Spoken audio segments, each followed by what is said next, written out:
నేను మీ Chinnu with చిన్నుతో chit chat. నా స్టైల్లో ఎగ్ ఫ్రైడ్ రైస్ ఎలా తయారు చేయాలో చూసేద్దాం రండి. ముందుగా ఇలా ప్రిపేర్ చేసుకున్నామంటే కుకింగ్ చాలా ఈజీగా ఉంటుంది. నేనైతే ఎగ్, క్యాప్సికమ్, క్యారెట్, క్యాబేజ్, ఒక పచ్చిమిర్చి, 2 కోడిగుడ్లు, ఒక నిమ్మకాయ తీసుకొని పక్కన పెట్టుకున్నా. అల్లం వెల్లుల్లి పేస్ట్, ధనియాల పొడి, కారం, ఉప్పు అన్నీ రెడీ చేసుకొని ఉంచుకున్నాను. అన్నం ముందుగానే వండి ఇలా పొడి పొడిగా ఆరేటట్టు ఒక గిన్నెలో తీసి పక్కన పెట్టుకున్నా. ఇప్పుడు బాండి ముట్టించి ఆయిల్ వేసుకొని 2 ఎగ్స్ వేసి బాగా ఫ్రై అయ్యేటట్టు వేగనివ్వాలి. పెద్ద పెద్ద ముక్కలుగా కట్ అయ్యేదాకా వేగనిచ్చి ఇందులో అల్లం వెల్లుల్లి పేస్ట్ వేసి బాగా వేగనివ్వాలి.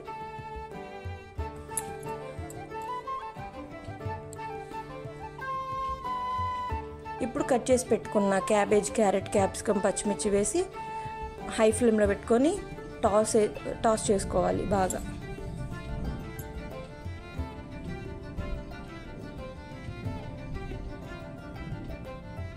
ఇప్పుడు బాగా వేపుకొని ఉడికించి చల్లారబెట్టుకున్న అన్నాన్ని వేసుకొని ఉప్పు, కారం, ధనియాల పొడి వేసుకొని బాగా టాస్ చేసుకోవాలి.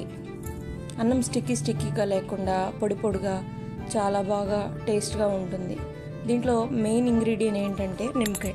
ఎందుకంటే బయట టేస్టింగ్ సాల్ట్ వాడతారు, హెల్త్కి అనవసరం. అది మాత్రం నేను వాడను. వీలున్నంతవరకు ఎవరు వాడకూడదని అనుకుంటున్నాను. చూసారా ఎలా చక్కగా ఫ్రై అయిపోయిందో. ఇప్పుడు స్టవ్ కట్టేసుకొని ఒక నిమ్మకాయని కట్ చేసుకొని పిండుకోవాలి.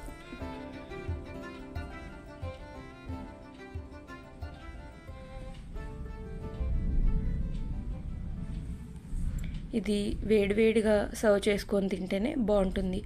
ఈ ఫ్రైడ్ రైస్, నూడిల్స్ ఇలాంటివి చేసినప్పుడు వేడివేడిగా తింటేనే టేస్ట్గా ఉంటుంది. తర్వాత పాయిజన్ అయిపోతాయి. అందుకని ఇలా వేడివేడిగా సర్వింగ్ బౌల్లో సర్వ్ చేసుకొని ఉల్లిపాయ నంచుకొని తింటుంటే చాలా బాగుంటుంది. యమ్మీగా ఉంటుంది. నేను మీ చిన్ను విత్ చిన్నుతో చిట్ చాట్. మీకు నా నుంచి ఎలాంటి వీడియోస్ కావాలో, నా వీడియోస్ మీకు నచ్చుతున్నాయో లేదో నాకు కామెంట్ సెక్షన్లో కమెంట్ చేయండి. Thank you for watching. Bye.